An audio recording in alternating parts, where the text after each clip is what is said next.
Olá!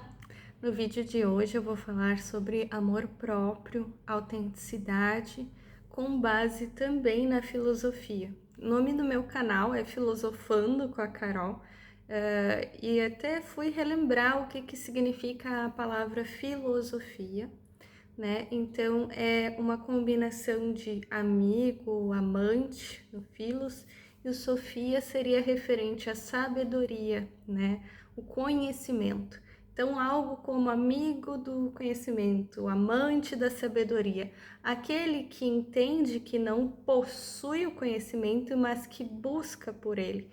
E esse termo foi elaborado, cunhado pelo Pitágoras no século VI a.C., quando ele disse que os deuses eles eram os únicos a deter, né, a sabedoria, mas que ele não era o sábio. Ele era apenas alguém que amava a sabedoria. E com essa rápida introdução, eu queria comentar sobre amor próprio. Estava aqui um dia frio, pensando o que significa você se amar e o que significa você ser autêntico. Então, eu busquei algumas definições até para entender, porque muitas vezes fica algo um pouco abstrato, né? O que é você se amar? É você dar tudo o que você quiser? Porque não me parece sábio, não me parece sensato fazer tudo o que eu quero. Por exemplo, a gente pode ter no nosso cérebro uma percepção de que se amar é se permitir ou dar todos os prazeres. Comer tudo que você quiser comer, fazer tudo que você quiser fazer. E essa busca irrefreada, assim, não vai necessariamente estar indo ao encontro de uma conduta que desenvolva o seu amor, né? O amor, a estima por você mesmo. Então eu vi dois filósofos, Sartre e Simone de Beauvoir, né? Eles mencionaram o seguinte: primeiro você existe, depois você se define. Ninguém nasce com um manual de instruções. Ou você vai escolher quem você é, ou você deixa, e isso é muito profundo agora. Ou você permite que os outros escolham quem você é. Isso também é algo muito delicado. Enquanto você está formulando a sua própria opinião sobre o que é ser você, ser autêntico, seus valores inegociáveis, versus você simplesmente aceitar que lhe moldem a partir do olhar externo. E isso fica muito confuso porque a gente vive em sociedade, então a gente busca aceitação, a gente busca um comportamento normal, a gente está sempre visando um olhar de agrado sociocultural implícito e explícito. Então, eu perguntei como ser firme diante da autenticidade, né? Como se manter sólido naquilo que você acredita. Perguntei para a inteligência artificial. Eu tive resposta em 3 pontos. Primeiro, tenha os seus não negociáveis claros. Então, anotar 3 valores que você não abre mão. Um exemplo desse tipo de valor seria a honestidade, né? Você ser sincero consigo e com os outros sobre o que é algo importante para você. E às vezes, conhece-te a ti mesmo, às vezes a gente nem sabe o que a gente quer. A gente nem sabe as nossas próprias verdades. Para isso, eu recomendo fortemente a terapia. Porque dentro da terapia é um processo, assim, quase inconsciente, que você vai jogando seus sentimentos de modo aleatório ou modo conduzido, depende da linha do terapeuta. E a partir dali, nesse desenrolar de muitas questões, você vai se percebendo: eu sou uma pessoa mais calma, sou uma pessoa mais irritada, sou uma pessoa que tá bem, eu sou uma pessoa que não tá tão legal agora. Eu tô numa fase de vida muito boa, eu tô numa fase de vida que eu estou desenvolvendo para chegar naquele lugar. Ninguém sabe, até se conhecer. E esse processo de autoconhecimento, ele conduz ao amor próprio, né? E para tu ser honesto contigo mesmo, é interessante que você se conheça. Então, um dos valores, dos 3 valores inegociáveis, pode ser a honestidade. O outro, por exemplo, tempo com a família.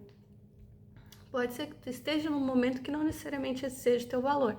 Pode ser que tu esteja morando sozinho, fazendo faculdade, desenvolvendo uma profissão, e esse seja o seu valor central. Eu tô só trazendo exemplos. Mas é interessante ter uma tríade, ter algum lugar assim que você olha, esses são os meus valores inegociáveis, 3 mais que seja, mas elencar esses valores. Não fingir para se encaixar. Esse eu acho assim para tudo e para todas as idades, para criança especialmente. A criança ela é mais conduzida na escola a se encaixar para não ficar sozinha, né? Mas em algum momento, quando a gente para de se preocupar tanto com o julgamento externo, via de regra na fase adulta, não é uma regra generalizada, né? Mas existe uma tendência que com o amadurecimento você não se sinta compelido a mentir para se encaixar. Você entende quem você é. Se você tem um perfil mais extrovertido ou mais introvertido, você pode desenvolver para um lado ou para outro, mas você sabe, assim, no fundo, eu sou mais assim. Eu, por exemplo, prefiro o silêncio às vezes do que me expor. Então, eu tenho uma tendência maior à introversão. Mas, se necessário for, se eu tiver que palestrar, se eu tiver que me apresentar, se eu tiver que, como nesse vídeo, eu gosto também, vai dar tudo certo.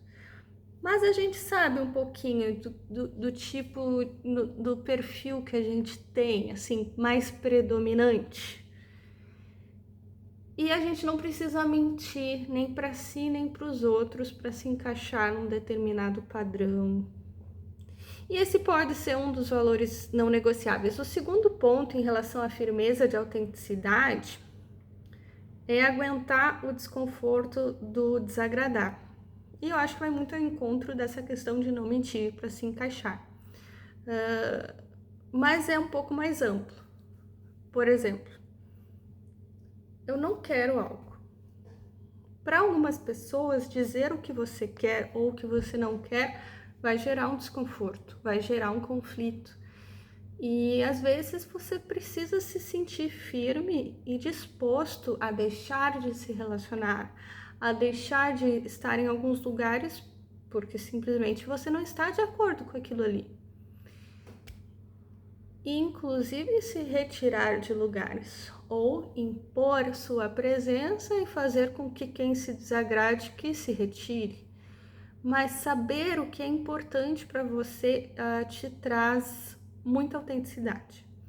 Isso não chega a ser uma forma arrogante ou ignorante de agir. É óbvio que é importante a leitura do ambiente, é óbvio que você tem que entender ali que a autenticidade não é arrogância, mas também não é agradar o tempo todo. O terceiro e último ponto é parar de se explicar demais. Seja o que você é. Se alguém questionar o porquê você é assim, é porque eu entendo que aquilo é importante para mim. Algo como, não quero ir. Eu não quero ir porque meu filho ficou doente, porque blá, blá, blá, blá. Uma extra preocupação com o sentimento alheio.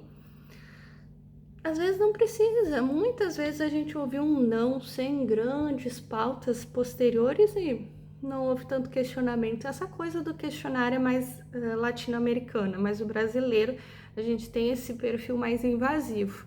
Na Europa, outros lugares, na parte asiática, as pessoas são mais comedidas, não são... Porque essa coisa de tu entrar numa farmácia e conhecer uma pessoa pela primeira vez e saber a vida toda é do brasileiro, né? Mas por isso mesmo que é difícil pra gente ter esse olhar de não se explicar demais. Porque a gente tem esse perfil, né? A gente desenvolve, a gente compartilha, a gente super expõe a nossa intimidade. Mas, às vezes, pra gente conseguir construir a nossa autenticidade, também faz parte não se preocupar demais numa super explicação. Mais importante do que falar para o outro é falar para si. Então, por que você não quer? Porque os porquês seus, que não precisam ser explicados, devem estar bem construídos. O que você quer, o que você não quer. E a gente não fica devendo nada para o outro em razão disso. Embora a gente muitas vezes se sinta numa dívida que talvez nem exista, né? Talvez seja um construto imaginário. Bom, retomando o amor próprio, então é basicamente como você trataria o outro. Eu acho interessante essa dinâmica, porque muitas vezes a gente tem um excesso de gentileza com uma pessoa absolutamente estranha e a gente se torna o nosso principal algoz, o nosso carrasco, a nossa autocrítica vai lá em cima. Ah, eu queria ganhar tanto, eu queria estar nesse nível, eu queria ser uma filha, uma irmã, um pai, uma mãe, um irmão, enfim, todos os papéis sociais ali existe um... Normalmente, né? Não é todo mundo, né? Mas quem tem algumas questões de amor próprio sempre remete a uma autocrítica muito grande. Mas na prática a gente precisa se respeitar e entender que a gente é um humano constituído de pontos fortes e defeitos e cheio de possibilidades. E que as pessoas que nos amam vão estar mais preocupadas em elevar e nos enaltecer do que nos rebaixar. E se existem pessoas que estão nos rebaixando, é interessante a gente saber definir limites e talvez restringir a convivência a ponto da gente desenvolver a nossa autoestima e estar mais firmes e menos preocupados com esse tipo de opinião que rebaixa, porque normalmente as melhores pessoas são aquelas que vão desenvolver e elaborar e focar nos nossos pontos fortes. Não estarão tão preocupadas em nos criticar, porque a crítica ela é quase inerente ao ser humano. A não ser que seja uma pessoa psicopata ou alguém totalmente isento de culpa e normalmente dentro de uma base de normalidade a gente não imagina isso, né? A gente imagina pessoas empáticas, pessoas que querem fazer dar certo, que estudam, que trabalham, que perseveram a ponto de buscar uma conduta cada dia melhor. Se conhecer, saber os seus limites, valores e não abrir mão por pressão externa. Isso é uma vertente fundamental do amor próprio. E por fim, se cuidar. Cuida da sua saúde mental, cuida da sua paz emocional. Não permita que pessoas, às vezes as pessoas que tu mais ama, te coloquem numa guerra, uma guerra emocional. E não vale a pena, não é justo. Você mesmo tem que saber definir o que faz sentido, o que não faz sentido. Quanto mais firme e mais tranquilo você tiver sobre quem você é, como você se conhece e o que é amor para você, o que quer ser amável. É a gentileza, é o cuidado, é a escuta, é a atitude, é o olhar, é o tom de voz, é a resposta, é a escuta, é uma série de ações para você mesmo, em primeiro lugar, antes de buscar no outro. Muitas vezes a gente não está se amando, a gente permite pessoas que não nos amem. A minha máquina de lavar tá pronta. Não sei se dá para ouvir o som. Mas só para finalizar essa conclusão, é importante que a gente tenha esse olhar para se cuidar física, emocional, espiritual e não deixar se abalar por pressões externas, por críticas. Pode até ser que algumas críticas façam sentido, mas elas têm limites, né? Tem o limite da dignidade, do respeito. Então, não são os outros que vão definir esses limites, não são os outros que vão te amar e te respeitar, sem antes que você também faça esse exercício de se cuidar, de se zelar, de saber os seus valores inegociáveis, de se respeitar, de se conhecer, de se cuidar, de aguentar um desconforto do desagrado, de parar de se explicar demais e desenvolver essas ações. Eu diria que deveria ser a prioridade de todos nós. Fica com Deus.